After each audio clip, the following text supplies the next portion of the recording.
యేసుక్రీస్తు ప్రభువారు దైవ చిత్తాన్ని నెరవేర్చే క్రమంలో ఆయన యెరూషలేం పట్టణానికి బయలుదేరారు.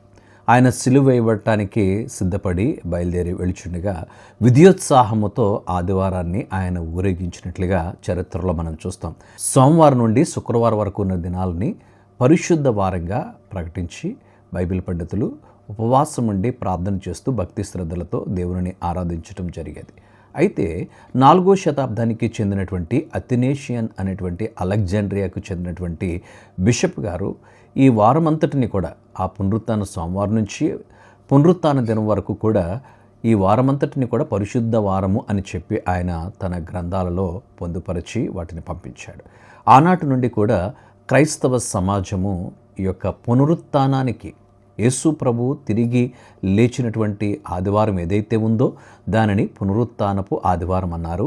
ఆ పునరుత్థానపు దినము నుంచి ముందు వారం నుండి ఆ వారమంతటిని కూడా హోలీ వీక్ అని పిలిచారు, లేక ప్యాషన్ వీక్ అని పిలిచారు.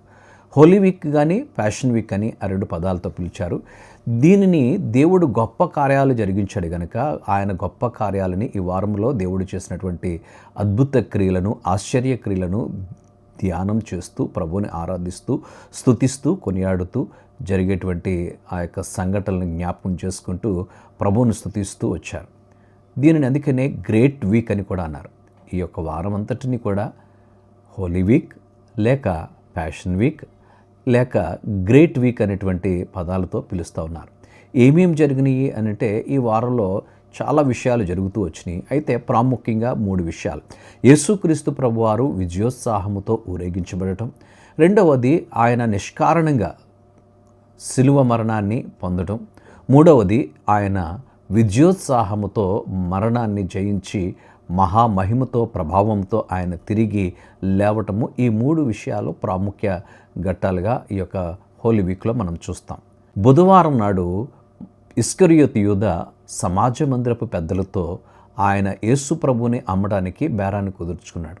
ఆ రోజుని కూడా గుర్తుంచుకోవాలని చెప్పి ఆ రోజుని కూడా పరిశుద్ధ వారంలో చేర్చడం జరిగింది.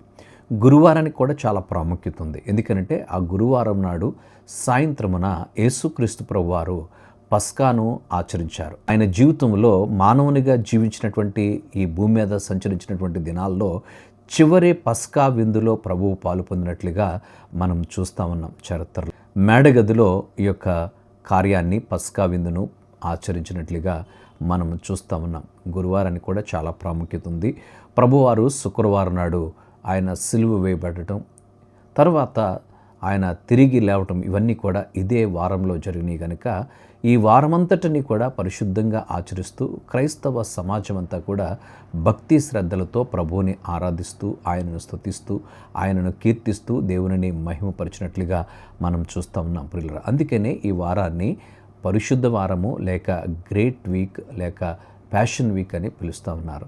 ఈ వారాన్ని పరిశుద్ధ వారంగా ఎంచటంలో దేవాది దేవుడు సర్వమానవాళి కొరకు తన అమూల్యమైన రక్తాన్ని చిందించడానికి ఈ లోకానికి వచ్చి తను తాను అర్పణముగాను బలిగాను అర్పించుకున్నాడు కనుక ప్రభువు ఈ యొక్క వారమంతటిని జ్ఞాపకం చేసుకుంటూ క్రైస్తవ సమాజము ఉపవాసముతో ప్రార్థించేటువంటి విధానాన్ని మనం చూస్తున్నాము.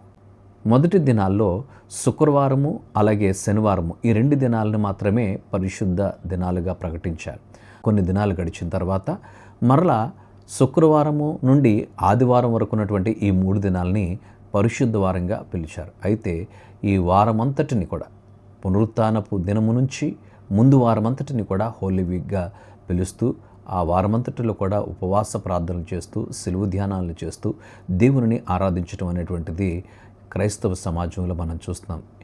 ఇది ఈ యొక్క పరిశుద్ధ వారమును గూర్చినటువంటి చరిత్ర కనుక ఈ పరిశుద్ధ వారం ఎందుకు అన్నారు అనేటువంటి విషయాన్ని మనం తెలుసుకొని దాన్ని ఆచారంగా ఆచరించడం కాదు, కానీ క్రీస్తు ప్రభువారు మన కొరకు మన పాపముల కొరకు తను తాను అప్పగించుకున్నాడు కనుక మనము ఆయనను హృదయపూర్వకంగా ఆయన సిలువను ధ్యానం చేయాలి. ఏదో ఈ వారంలో ఆయన నా కొరకు బాధనొందాడు కాబట్టి నేను ఈ రీతిగా ఉండాలి అని ప్రార్థనకి వెళ్ళాలని అలవాటుగా ఆచారంగా దీన్ని ఆచరించడం కాదు, కానీ భక్తి శ్రద్ధలతో క్రీస్తు ప్రభువారు నా కొరకు మరణించారు, నా కొరకు తను తానుగా ఆయన అర్పగించుకున్నాడు గనక ఆయన బలిగా అర్పణగా అప్పగించుకున్నటువంటి దినము గనక ఆ దినాల్లో నువ్వు ఆయన శ్రమలను ధ్యానించడం ద్వారా ధ్యానపూర్వకంగా ప్రభు సన్నిధిలో నువ్వు చేరి ఆయనను స్తుతించడం ద్వారా నీ జీవితానికి పరమార్థం చేకూరుతుంది. అట్టి కృప పరిశుద్ధాత్మ దేవుడు మనకు అనుగ్రహించునుగాక.